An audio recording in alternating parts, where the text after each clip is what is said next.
नमस्कार, प्रतीक्षा रेसिपीजमध्ये आपले खूप खूप स्वागत.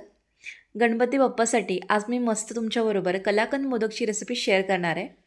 हे मोदक बनवायला अतिशय सोपे आहे. घरामध्ये उपलब्ध असलेल्या 3 साहित्यात आणि अगदी 10 मिनिटांमध्ये बनवून तयार होतात. पहिल्याच प्रयत्नात न फसता कोणीही सहज करू शकेल इतके सोपे आहेत हे. खाताना कळणारसुद्धा नाही की हे आपण घरी बनवले म्हणून. अगदी विकतच्या प्रमाणे पेढ्यासारखेच खूप छान बनवून तयार होतात. चला मग रेसिपीला सुरुवात करूयात. 100 ग्रॅम पनीर घेतले, हे घरीच तयार केले. 2 लिटर गाईचं दूध घेतलं, लिंबाचा रस घालून ते फाडलं.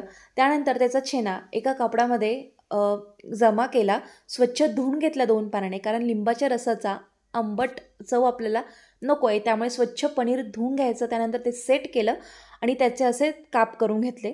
तर हे पनीर बघा काय भारी नरम आणि स्पंजी आहे.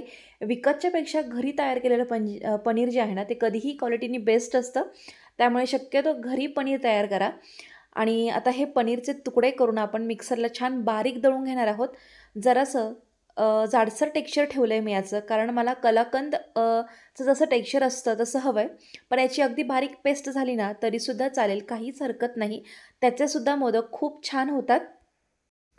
तूप वगैरे काहीच न वापरता हे जे क्रश केलेलं पनीर आहे ना, ते आपण पॅनमध्ये टाकून घेणार आहोत. आणि यामध्ये आता आपल्याला दूध पावडर घालायची आहे. तर मुद्दाम इथे मी अगोदर अर्धी वाटी तुम्हाला दूध पावडर टाकली आहे. नसेल ना जास्त दूध पावडर, एवढी वापरली तरीसुद्धा चालेल. आणि निम्म्या प्रमाणामध्ये काजूची पावडर वापरली तरीसुद्धा चालेल. पण इथे अर्धी अर्धी वाटी दाखवून मी तुम्हाला 1 कप इथे मिल्क पावडर वापरलेली आहे. आणि त्यानंतर पाऊण वाटी इथे मी पिठी साखर घेतली आहे. साखरेऐवजी पिठी साखरच घ्या आणि अर्धी वाटी इथे मी पिठी साखर टाकलेली आहे. आता 3च हे जे मुख्य साहित्य आहे ना सांगितल्याप्रमाणे हेच आहे ते. आणि एवढेच पदार्थ वापरून आपण हा छान शाही मोदक बनवणार आहोत. गॅसची आच जी आहे ना ती मध्यम ठेवायची. मध्यम आचेवर एकसारखं हलवत हे मिश्रण आता आपण परतवत राहणार आहोत. साखरेमुळे याला छान पाणी सुटेल. आणि दूध पावडर आपण यामध्ये वापरलेली आहे. तर अगदी खव्याप्रमाणे हा मोदक बनवून तयार होतील. खूप रिच फ्लेवर येतो दूध पावडरचा. जरा वेळानंतर बघा छान आता साखरेचं पाणी झालं आहे, एक मॉइस्टपणा आला आहे, पाणी सुटलेलं आहे मिश्रणाला, सैलसर झालं आहे. तर जोपर्यंत त्याचा घट्टसर गोळा होत नाही तोपर्यंत आपण हे परतवत राहणार आहोत. मिश्रण किंवा जे दूध पावडर आहे ती परतवणं खूप चांगली गरजेचं आहे. त्यामुळे जी शिल्लक राहिलेली साखर होती, पिठी साखर, ती नंतरनं मी टाकली. म्हणजे आणखी ह्या साखरेमुळे पाणी सुटेल आणि दूध पावडर जी आहे ना ती छान परतल्या जाईल. तर इथे बघा आणखी हे मिश्रण आता पिठी साखर टाकल्यानंतर पातळ झालं आहे आणि छान आता परतून घेतलं आहे. त्यानंतर कलर छान येण्याकरता इथे मी पिवळसर खाण्याचा रंग वापरला आहे.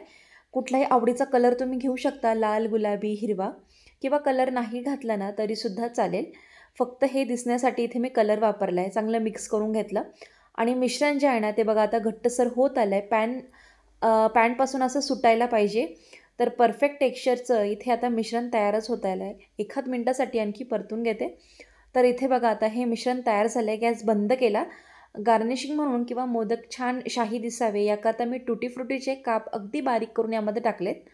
ऑप्शनल आहे, पण असेल तर टाका, नाही टाकले तरीसुद्धा चालेल. किंवा साधं गुलाब जो असतो ना त्याचे पानं हलकेसे तव्यावर गरम करा, म्हणजे ते वाळतील आणि ते तुम्ही यामध्ये टाकू शकता गार्निशिंगसाठी.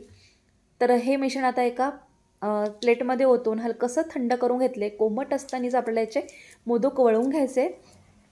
साच्याला तेल तूप वगैरे काहीच न लावता व्यवस्थित यामध्ये मिश्रण भरायचं, सेट होऊ द्यायचं आणि बघा परफेक्ट असा मोदक बनून तयार झाला आहे. साचा नसेल तर अगदी याचे पेढेसुद्धा करू शकता.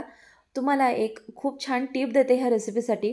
जर मिश्रण परतवल्यानंतर ते खूप कोरडं झालं, एकजीव जर झालं नाही, तर काय करायचं, हे मिश्रण गरम केल्यानंतर पूर्ण मिक्सरला फिरवून घ्यायचं, म्हणजे त्याला छान मऊसूतपणा येतो.